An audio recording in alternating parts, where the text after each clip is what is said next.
Hey there. So, I'm going to tell you about a really cool scientific paper that talks about how melatonin might be helpful in treating schizophrenia. Schizophrenia is a mental illness that affects a lot of people around the world. It can make it hard for people to think clearly, remember things, and even perceive things correctly. Scientists are still trying to figure out what causes schizophrenia, but they know that it's caused by a lot of different things. One thing that scientists have been looking at is melatonin. Melatonin is a hormone that your body naturally produces. It helps regulate your sleep cycle and can also affect your mood. But this paper is really interesting because it talks about all the different studies that have been done on melatonin and schizophrenia. One thing they found is that people with schizophrenia often have lower levels of melatonin than people without schizophrenia. This is why some scientists think that melatonin might be a good marker for schizophrenia. A marker is something that can help doctors diagnose a disease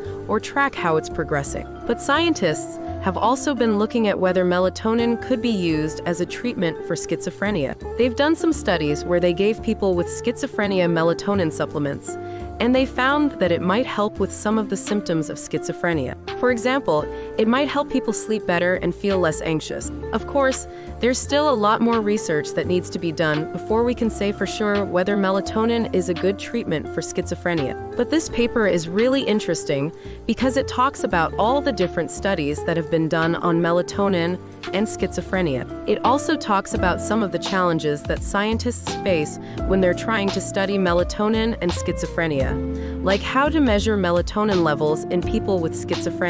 Overall, this paper is a great resource for anyone who's interested in learning more about how melatonin might be helpful in treating schizophrenia. It's written in a way that's easy to understand, even if you're not a scientist. So if you're interested in mental health or just want to learn something new, I definitely recommend checking it out.